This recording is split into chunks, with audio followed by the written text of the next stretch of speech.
नमस्कार दोस्तों, ज्ञान विस्तार क्लासेज में आप सभी का स्वागत है। दोस्तों, आज की हमारी जो क्लास रहने वाली है वो है लोकसभा चुनाव 2024 के बारे में। लोकसभा चुनाव 2024 के जितने भी महत्वपूर्ण क्वेश्चन बन सकते हैं और जो आपकी डायरेक्ट परीक्षा में छपने योग्य सवाल है, उन सवालों को इस आज की क्लास में डिस्कस अपन करने वाले हैं। तो ध्यान से इस क्लास को समझिएगा। यदि चैनल पर पहली बार आए तो चैनल को सब्सक्राइब कर दीजिएगा और बेल आइकन को भी प्रेस कर दीजिएगा। तो बढ़ते आगे, सबसे पहले बात करते हैं कि लोकसभा चुनाव 2024 का क्रम कौन सा था। तो आपको ध्यान रखना है कि ये 18वें क्रम के आपके चुनाव हुए थे, लोकसभा चुनाव 2024। और चुनाव आयोजित कराए गए, ये कितने चरणों में करवाए गए, ये आपसे पूछ दे एग्जाम में सीधा सीधा कि लोकसभा चुनाव 2024 कितने चरणों में संपन्न हुए, तो आपको बताना है कि 7 चरणों में संपन्न करवाए गए थे। उसके बाद चुनाव आयोग का जो टैगलाइन क्या थी, ये आपसे डायरेक्ट पूछा जा सकता है क्वेश्चन। तो आपको बताना है चुनाव का पर्व देश का गर्व, ये चुनाव आयोग की टैगलाइन रही थी। तो इसको भी आपको ध्यान रखना है, वेरी वेरी इंपॉर्टेंट क्वेश्चन बन जाता है। नेक्स्ट बात करें, चुनाव आयोग का राष्ट्रीय आइकन किसे बनाया गया था। तो सचिन तेंदुलकर को चुनाव आयोग का राष्ट्रीय आइकन बनाया गया था। और चुनाव आयोग का युवा आइकन पूछ दे आपसे, तो आपको बताना है आयुष्मान खुराना को चुनाव आयोग का युवा आइकन बनाया गया था 2024 में। और चुनाव आयोग का दिव्यांग आइकन पूछ दे आपसे, तो आपको बताना है शीतल देवी दिव्यांग आइकन बनाई गई थी।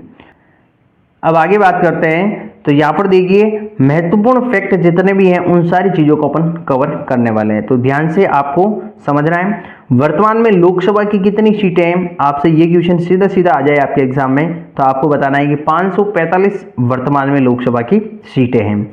और ये पूछ दे कि जो 2024 में लोकसभा के चुनाव हुए थे वो कितनी सीटों के लिए हुए थे, तो आपको बता देना है 543 सीटों के लिए हुए थे, जिसमें राज्य की 524 सीटें और यूटी की 19 सीटें रही थी।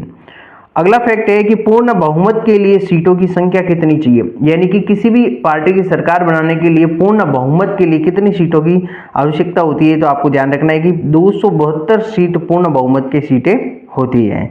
तो ये भी फैक्ट पूछा जाता है बहुत बार। नेक्स्ट बात करें, रजिस्टर्ड मतदाताओं की कुल संख्या कितनी थी। तो आपको ध्यान रखना है कि 96.8 करोड़ जो है रजिस्टर्ड मतदाताओं की संख्या है। और पुरुष व महिला मतदाता की संख्या पूछ दे आपसे, तो क्रमशः बताना है कि पुरुष पहले आया है, तो यहाँ पर क्रमशः में पहले जो है पुरुष की बात की है, तो 49.7 एवं महिला बाद में आया है यहाँ पर। तो आप बाद वाले जो 47.1 करोड़ है वो महिला मतदाता की संख्या है। तो आपको ध्यान रखना है कि पुरुष मतदाताओं की संख्या थी 49.7 करोड़ और महिला मतदाताओं की संख्या थी 47.1 करोड़। तो ये भी फैक्ट बहुत बार पूछा जा सकता है, ये ध्यान रखें।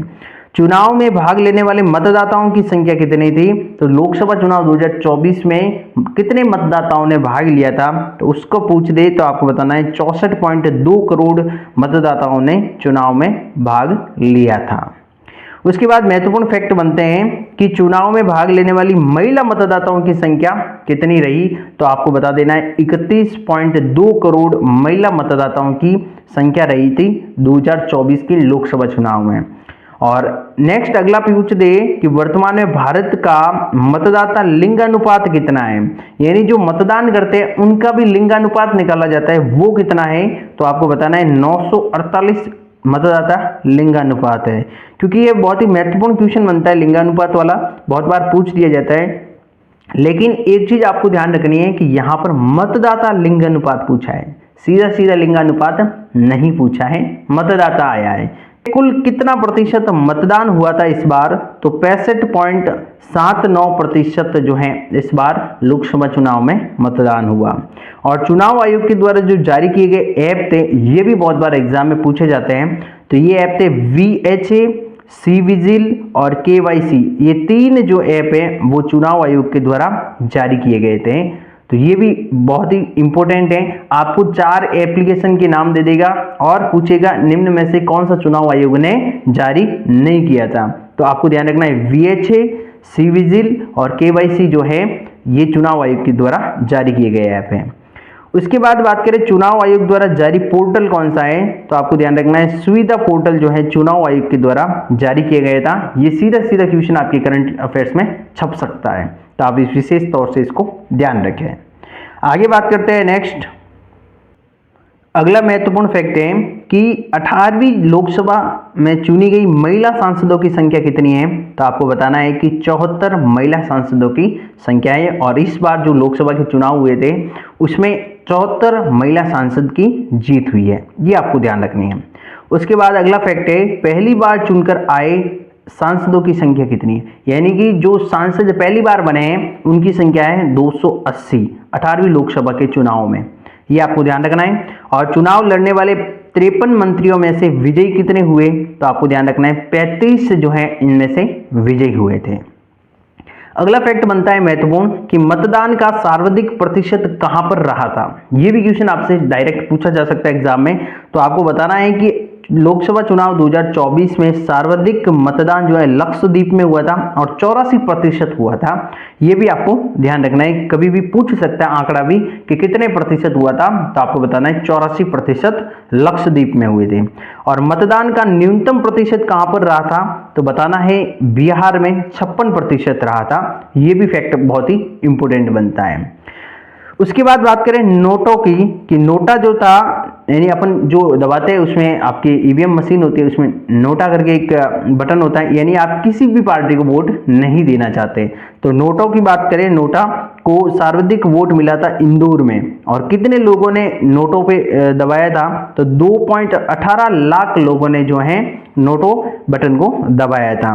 तो ये आपको ध्यान रखना है कि नोटा को कितने वोट मिले थे, यानी कितने लोगों ने उसको दबाया था, तो 2.18 लाख।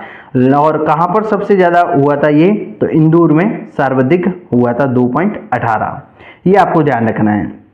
आगे बात करते हैं कि श्रीमान नरेंद्र मोदी का प्रधानमंत्री के रूप में शपथ ग्रहण कब हुई थी, तो 9 जून 2024 को श्रीमान नरेंद्र मोदी ने प्रधानमंत्री के लिए शपथ ली थी। और शपथ ग्रहण समारोह में कितने देशों के राष्ट्र अध्यक्ष शामिल हुए थे, यह भी क्वेश्चन आपसे पूछा जा सकता है। तो आपको ध्यान रखना है कि 7 अध्यक्ष जो हैं राष्ट्र अध्यक्ष शामिल हुए थे शपथ ग्रहण समारोह में। 18वीं लोकसभा में चुनकर आए पार्टियों की कुल संख्या कितनी है, ये सीधा क्वेश्चन पूछ रहे आपसे कि जो लोकसभा चुनाव हुए थे 2024 में 18वीं लोकसभा में कितने पार्टियों के लोग चुन के आए थे, तो आपको बताना है 41 पार्टियों की कुल संख्या रही थी यहाँ पर लोकसभा चुनाव में। और निर्विरोध निर्वाचित सांसद की बात कर ले तो मुकेश दलाल ये जो थे निर्विरोध सांसद बने, और ये बीजेपी से हैं और सूरत सीट से ये जीते हैं। उसके बाद बात करें कम उम्र में सांसद बनने वाली आदिवासी महिला कौन थी लोकसभा चुनाव 2024 में, तो आपको बताना है प्रियंका जारकीहोली। कौन थी? प्रियंका जारकीहोली। ये भी क्वेश्चन आपके लिए बहुत ही इंपॉर्टेंट बनता है लोकसभा चुनाव 2024 को लेके। उसके बाद बात करें नेक्स्ट इंपॉर्टेंट फैक्ट की, तो सबसे ज्यादा वोटों के अंतर से कौन जीते थे, तो आपको ध्यान रखना है कि शंकर लालवानी 11.72 लाख वोटों से जीत हुई थी इनकी। ये सबसे अधिक वोटों के अंतर से जीते हैं शंकर लालवानी, ये ध्यान रखना है। फिर पूछ ले सबसे कम वोटों के अंतर से जीत किसकी हुई थी, तो रविंद्र दाताराम वायकर 48 वोटों से, मात्र 48 वोटों से इनकी जीत हुई थी। तो सबसे कम वोटों के अंतर से जीत किसकी हुई थी, रविंद्र दाताराम वायकर की। सबसे युवा सांसद आपके एग्जाम में पूछ दे तो कौन बने थे, तो आपको बताना है पुष्पेंद्र सरोज, कौशाम्बी सीट से बने हैं, 25 साल मात्र इनकी उम्र है और सबसे युवा सांसद बने हैं पुष्पेंद्र सरोज। तो ये आपको फैक्ट ध्यान रखना है, बहुत ही महत्वपूर्ण फैक्ट है। और पूछ दे आपसे कि सबसे बुजुर्ग सांसद कौन बने हैं इस बार, तो आपको बताना है थाली कोटई राजू थेवर बालू जो हैं ये सबसे बुजुर्ग सांसद बने हैं, डीएमके पार्टी से है और 82 वर्ष इनकी उम्र है। कितनी उम्र है इनकी? 82 वर्ष इनकी उम्र है। अगला फैक्ट है कि लद्दाख की एकमात्र सीट पर किसकी जीत हुई थी, तो हाजी हनीफा जो निर्दलीय से थे इनकी जो है लद्दाख की एकमात्र सांसद बने हैं, एकमात्र सीट है वहां पर, तो इसलिए इनकी जीत वहां पर हुई है और ये निर्दलीय पार्टी से हाजी हनीफा। तो दोस्तों आज की इस क्लास में हमने जितने भी महत्वपूर्ण फैक्ट हो सकते हैं 18वीं लोकसभा को लेके वो सारे इसमें हमने डिस्कस किए हैं। क्लास कैसी लगी आज की कमेंट करके जरूर बताइएगा दोस्तों, और ज़्यादा से ज़्यादा इस क्लास को शेयर करिएगा अपने दोस्तों और परिवार के सदस्यों के साथ। यदि आप चैनल पर पहली बार आए हैं तो चैनल को सब्सक्राइब जरूर कर लीजिएगा ताकि हमारी आने वाली महत्वपूर्ण वीडियो आपसे मिस नहीं हो।